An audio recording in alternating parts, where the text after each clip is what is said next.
Coucou mon loulou, aujourd'hui je vais te raconter l'histoire de Pétronie et ses 120 petits. C'est le matin. Pétronie boit son thé aux gruyères devant sa maison.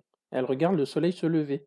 Il a bien dormi. Pendant la nuit, des champignons ont même poussé. Il va faire beau. Pétronie prépare le petit déjeuner de ses petits. Elle en a beaucoup. 120 exactement, 12 fois tous les doigts des deux mains. Comme tous les matins, ils ont très faim et prennent leur biberon sur ses genoux. Ensuite, ils font chacun un dessin pour leur papa qui est très loin. Il s'appelle Everest. Pétronie s'en va aller faire les courses. Elle laisse ses petits à la maison. Elle leur dessin terminé, ils les mettront dans une grande enveloppe blanche qu'ils posteront. En chemin, elle pense à tous ses enfants. Elle y pense si fort que ça fait une fleur rose tout autour d'elle. Elle est très heureuse d'être une fleur, avec autant de pétales. Bon, mon loulou, il y a 120 petits, alors ça fait 120 prénoms à te dire. Ça fait un peu beaucoup quand même. Donc je vais continuer mon histoire. Chez l'épicier, elle achète une grosse tranche de pommes, un grain de riz, 5 paquets de pâtes, un jeu du mistigris et 120 sucettes.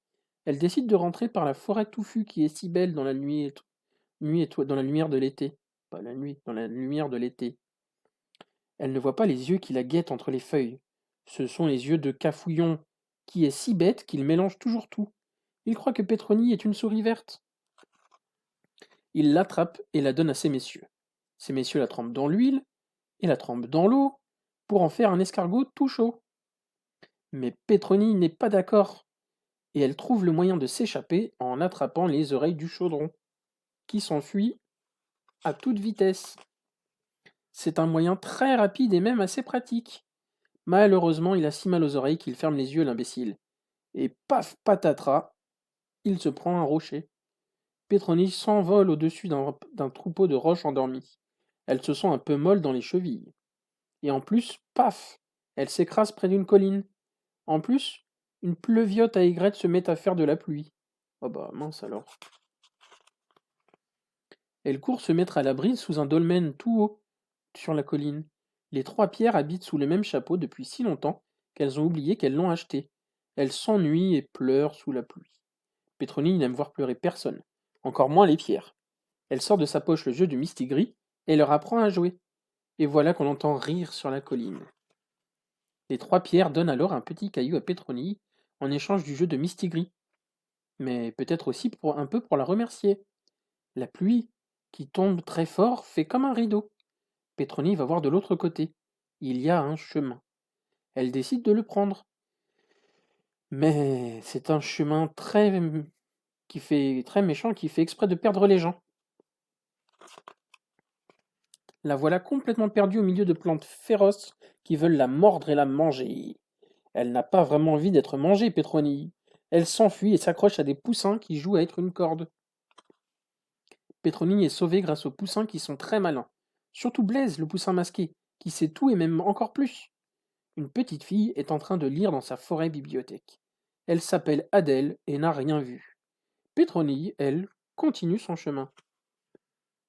Alors là, elle est plus perdue que perdue. Elle pense qu'elle est au moins ailleurs. Il y a encore quelqu'un qui pleure d'ailleurs. Cette fois, c'est une madeleine. C'est difficile à consoler une madeleine. Et puis toutes ces larmes qui font une mare, un lac, une mer, un océan, un super océan géant même. C'est très gênant. Pétronie lance le petit caillou offert par les trois pierres. Il se met à pousser sous l'eau. Pousser, pousser. Juste à temps pour que Pétronie, qui ne sait pas nager, puisse se réfugier dessus avec la madeleine. Et la madeleine pleure toujours malgré les câlins de Pétronie. Alors Pétronie essaie un bisou anti-chagrin. Et alors, la madeleine éclate en 8 morceaux. Dedans, il y avait Tartarin, un de ses petits, enfermé dans le gâteau. Alors là, elle n'y comprend plus rien. Tartarin lui explique que Batifoline est partie poster la lettre pour leur papa, et qu'un horrible monstre est venu enfiler sa trompe dans la maison, et que, il a aspiré et emporté tous les enfants, il les a emballés dans son tablier, et que lui, Tartarin, il a sauté dans le ciel. Et que là, il a vu Batifoline qui s'envolait aussi, à cheval sur la lettre qui était devenue un oiseau.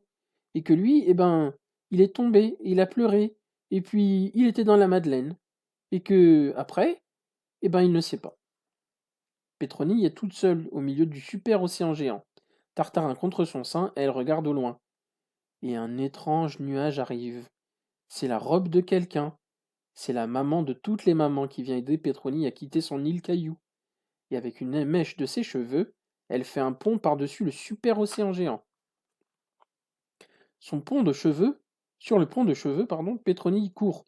Elle traverse le ciel comme un éclair, saute sur le sommet d'une falaise, et elle entend crier. Ces petits sont prisonniers dans l'arbre-cage, prisonniers du sagoinfre qui plonge les enfants dans le chocolat chaud avant de les manger. Un terrible combat commence. Les petits, délivrés par Tartarin, Everest et Batifoline arrivés par courrier, et Pétronie, furieuse, attaque le monstre. Mais tout est bientôt fini, la bête est morte, transformée en éclair de pierre et de chocolat pour toujours. La petite famille, enfin réunie, s'en retourne par n'importe quel chemin puisqu'elle ne sait pas où elle est.